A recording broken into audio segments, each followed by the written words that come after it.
Hello everyone, it's Carey here at Hamsa Yoga Studio, and we thought, it would be a meaningful thing to share some new perspectives given everything that's going on lately. And I have to say that one of the tools that I think, if you know me, you know that I use very often is A Course in Miracles. And it's one of those books that just provides for me so much escape from fear in my mind. And I honestly don't know where I'd be without it, but it is just one among many, many, many tools that are available. But today I'm going to share a lesson from A Course in Miracles that for me has been very relevant lately. I think with everything that's going on, it's very normal to want to come up with opinions about what we think is happening, to want to form judgments, and to certainly want to come up with meaning and to assign meaning. And I feel like it's almost the human condition's nature to be a meaning-making machine. And yet what's so interesting about making meanings is that all of the meanings that we assign are really a reflection of everything that we believe to be true in our own mind. And that's why everyone walks around with a different meaning or a different interpretation. So today's lesson is lesson 25 from A Course in Miracles. I do not know what anything is for. And it's like, wow, what a relief. So, I mean, when I hear I do not know what anything is for, it's like instant relief in my mind. I'll go into it a little bit further, but it's also giving me permission to not need to figure out what anything is for, to not try to analyze it. It's not my job to. And in fact, using my mind to try to make sense of anything is not my purpose here. So we're gonna sort of talk a little bit about purpose. I'll invite you now to find a comfortable seated position or laying down. Don't be too concerned about listening to every word that I say. Having said that, set an intention to be as present as you can be and to trust that whatever message comes through to you is exactly what you're meant to hear today. What I often find with lessons such as these is some ideas will really jump out to me, and I always know that whatever's jumping out to me is absolutely what I'm meant to consider in my mind that day. Sometimes I return back to lessons on a daily basis. I'll work with one lesson in a full week, and I find with each passing day, the seeds that were planted on day 1 and day 2 result in this experience of me understanding what I'm reading on a whole new level. So don't think that this video is just a one-time use. I invite you to come back to it over the coming days, weeks, months, years, and just see what has just begun to shift in your own mind as the mind opens up to other possibilities. Some beautiful miracles start to happen in the mind. I define the word miracle as a shift away from fear back into love. And if you know me, you know that my task, which this task is actually what's outlined at the very beginning of A Course in Miracles, and it so resonates with me.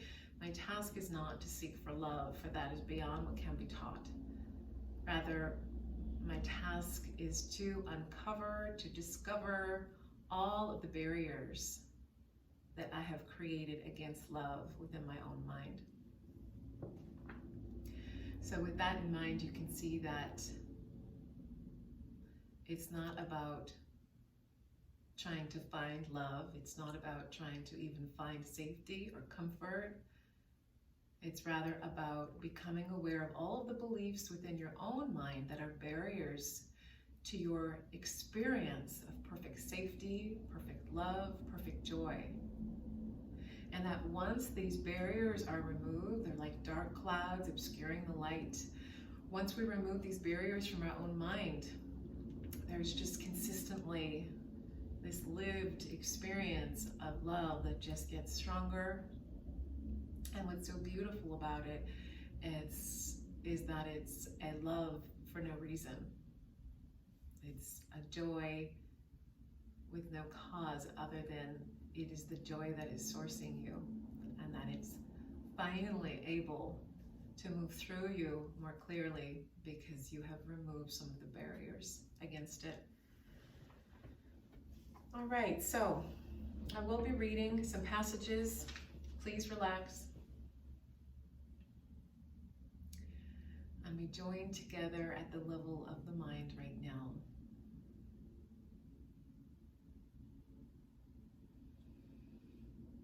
It's such a beautiful way to join. And in fact, it's the only real meaningful way to join. We sometimes feel like joining one physical body with another is what's needed. But begin to consider now that with everything going on, you're being presented an opportunity to learn how to join through the heart and through the mind. And it's such a rare and incredible gift to get to learn how to do that and to open up, to receive the guidance about how to really join in that beautiful way. Purpose is meaning. Today's idea explains why nothing you see means anything.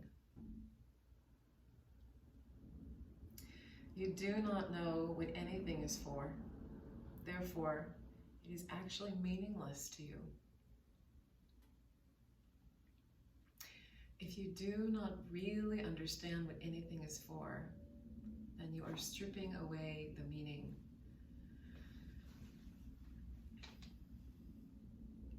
Everything, and it does say everything, no exceptions, everything is for your own best interests. That is what it is for. That is its purpose. That is what it means. It is in recognizing this that your goals become unified, that all of the seemingly separate goals that you have become unified. It is in recognizing this that what you see is given meaning. So if you're listening in and you're feeling a little bit confused about what these words mean, we're going to keep going deeper and just keep being open to the possibility of exploring another way of seeing the world. Being willing to give up your interpretations and almost like wiping the slate clean. To be one that doesn't know and that doesn't need to know, but to be one that is given everything, that is given the insight, the wisdom, the guidance, the answers. It's such a truly beautiful way to be in this world, to move through it. Something has meaning for us only because we do not understand what it is for, which comes from not knowing our own best interests. We think these have to do with satisfying our specialness needs, whether physical or emotional, while what is truly in our interest is learning to forgive. That is why everything in this world is for our own best interests, if we choose the right teacher. And so it's always relevant to consider that there are always two perspectives, two teachers available to you within your own mind. We have heard for years and years, we've heard the symbolism of, which wolf do you feed? The wolf that you feed the most is the one that will grow stronger. And it's so beautifully symbolic of this choice that we have in our mind to listen to fear or to listen to the voice that speaks for love.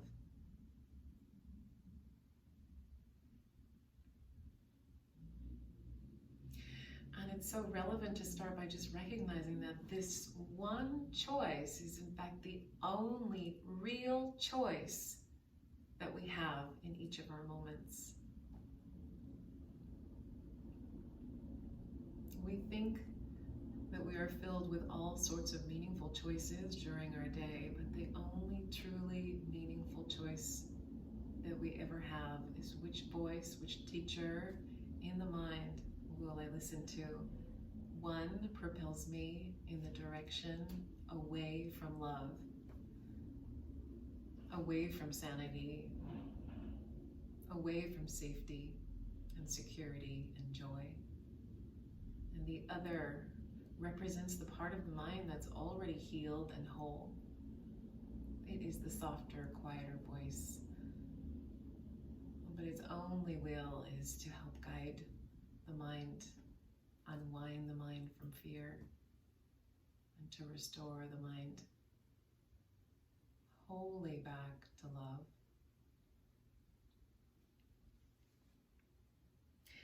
And so every situation, this included, can become a classroom in which we are helped to understand that the world we have made comes from our attack thoughts, comes from listening to the wrong teacher, and everything we see given over to this other teacher, this guidance system to reinterpret for us, can be a reminder that we can choose to look at the world differently.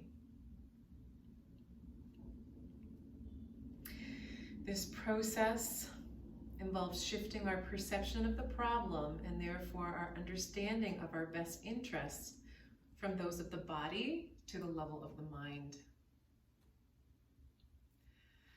So I want to touch on that last statement. In times like these, the preoccupation in the mind becomes about, how do I protect the body? What can I do about what's going on around me? And it diverts our attention away from the true source of comfort, which really occurs at the level of the mind. It keeps us so distracted with the needs of the body and the needs of the world that we literally are propelling ourselves in the opposite direction of this beautiful guidance system that's available within us. It also creates this experience of feeling almost like we're mindless because we forget about this choice that we have about which teacher we can listen to.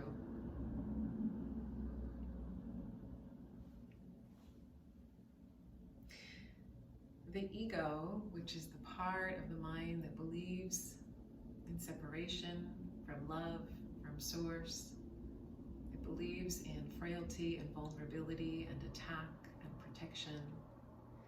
It sees the meaning and purpose of everything in the world as an opportunity to satisfy its specialness needs, its individual needs.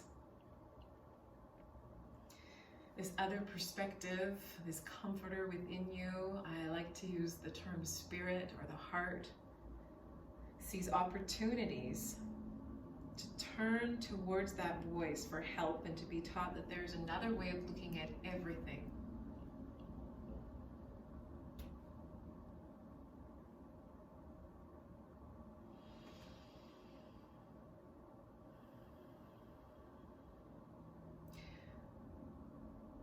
So there is another teacher who shows us that what we perceive outside is a projection of an inner thought. And we can change this thought by changing our teacher. And the world now has great meaning for us, for its new purpose has become our most perfect classroom in which we learn from our new teacher these lessons in forgiving the part of the mind that is projecting thoughts of fear, thoughts of vulnerability, thoughts of separation, thoughts of death out into the world.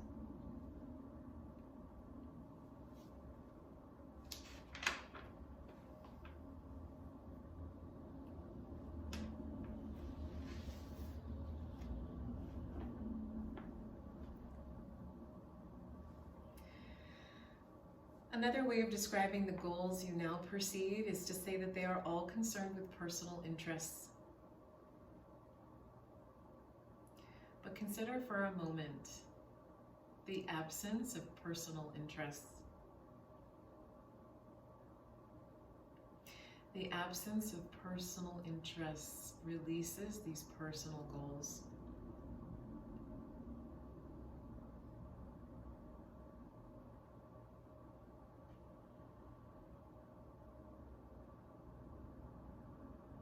Within this experience of separation that we find ourselves in the world, having personal interests means that I have interests that are separate from yours. And this can be true only if this separation is actually real. However, if our minds are joined, there can be no personal interests. Only the single interest that we share to awaken from this dream or separation, this dream or experience of separation, and to return to that wholly healed mind where everyone is seen as completely unified, where that belief in separation is healed.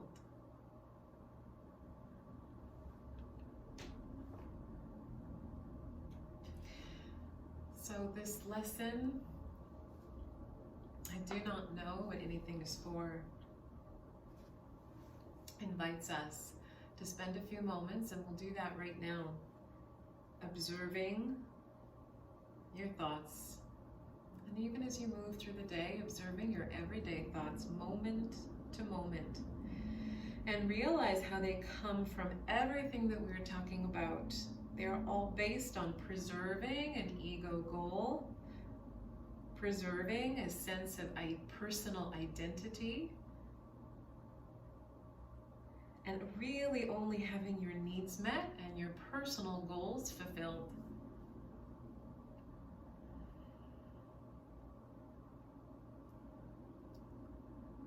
But it is crucial for your own happiness,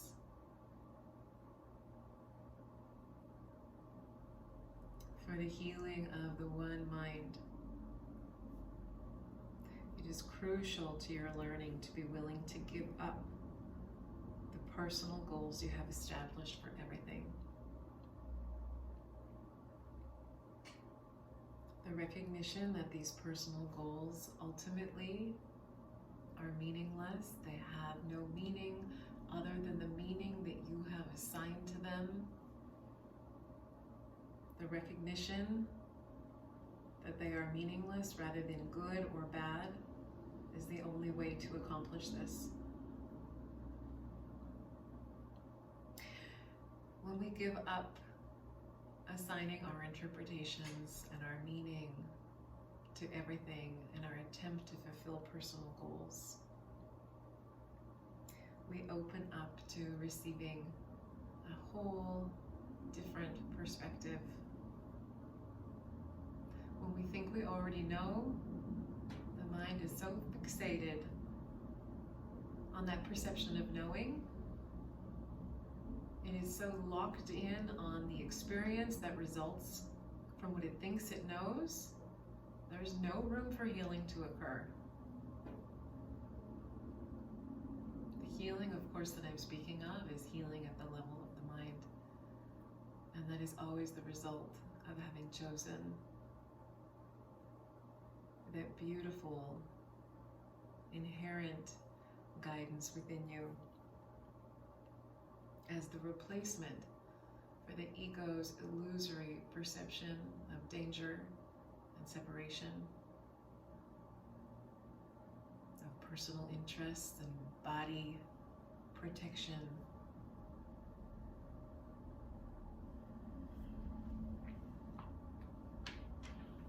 So I would encourage you now to take a look at any dominant, fearful belief that has been circulating within the mind. Sometimes It may not even appear to be circulating within your own mind. Sometimes it may appear as though other people are showing up in your space. They are spewing a lot of negativity, and that they are sharing a lot of fearful thoughts. This is equally an opportunity for you to look at. If there's any reaction within your own mind to anything that anyone is sharing, it means that there is some darkness, some fear surfacing within your own mind. It means that you have been assigning meaning to something. It means that you think you know what something is for. It means you think you know what is going to happen and why. It means that you think you are a separate body with personal interests, and that it needs to be defended, and in some cases there's this need to even attack.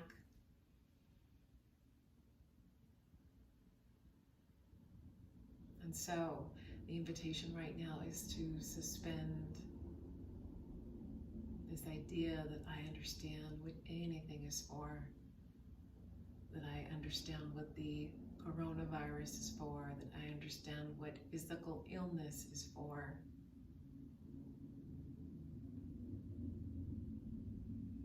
Because the ego's interpretation, the ego's meaning for everything will always be to reinforce your sense of fragility, separation,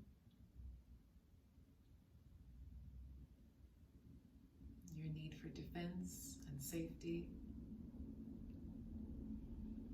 And it will always appear to you that the only way to protect yourself is through external means. It will always have you searching for the solution outside of yourself. And because nothing in this world is permanent, it becomes quite a chaotic experience to have of seeking safety where safety cannot be found. So be willing to turn inwards and to examine the contents of your own mind. What is the fear about if fear is an experience? What is the concern or worry about if concern is being experienced? What is the sadness about? Be willing to follow those feelings as though you're tracing them back to a single cause, which, although it appears to be outside of you, is really within the mind.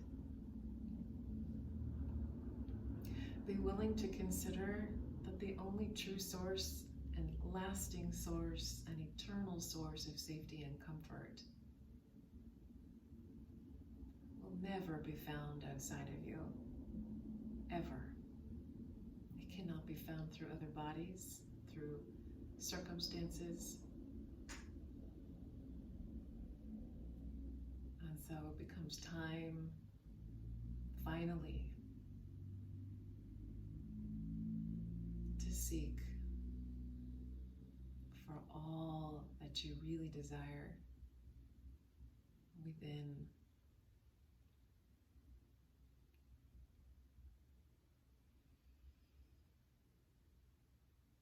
Allow any fearful thoughts to just arise and to bubble up. These are the dark shadows that are obscuring this light within you. And you do not need to look at them alone.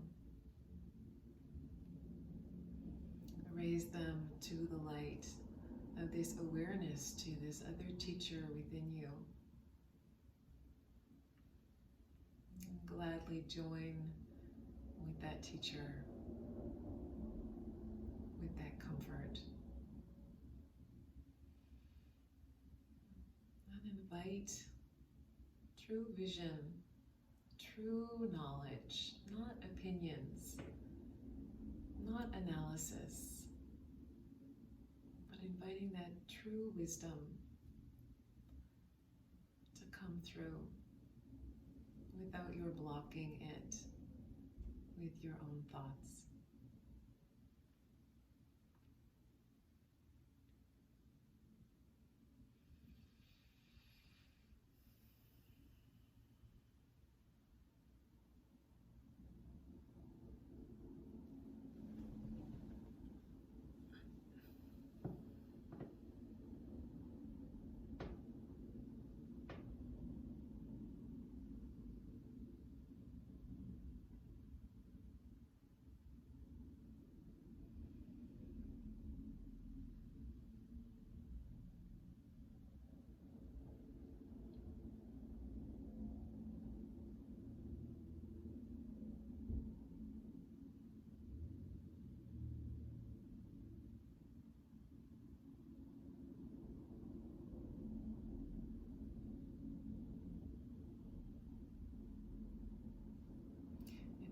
is normal to doubt that the guidance will come.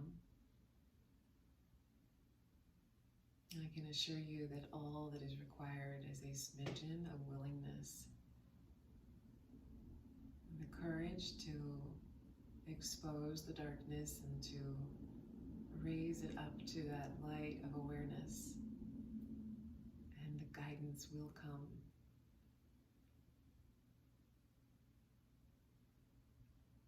It is on its way. And your only task is to be vigilant only for that, is to give up the addiction to listening to the voice that speaks for fear. Be vigilant only for this presence, for this guidance.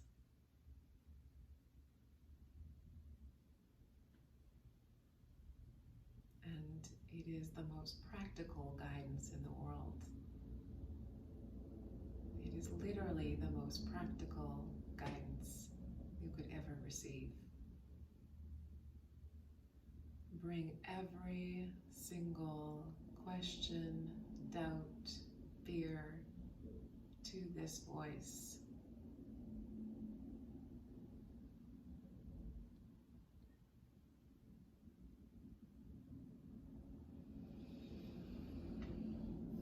I do not know what anything is for. Yes. Such a beautiful prayer. And I will definitely be keeping this prayer in my heart and in my mind this week. I have personally gotten so much out of this idea. And I really look forward to hearing from you. If you put this meditation into practice and you'd like to share your insights or experience, please reach out to us. The joining that happens as we all do this work together really helps to heal the collective mind. So thank you for your part.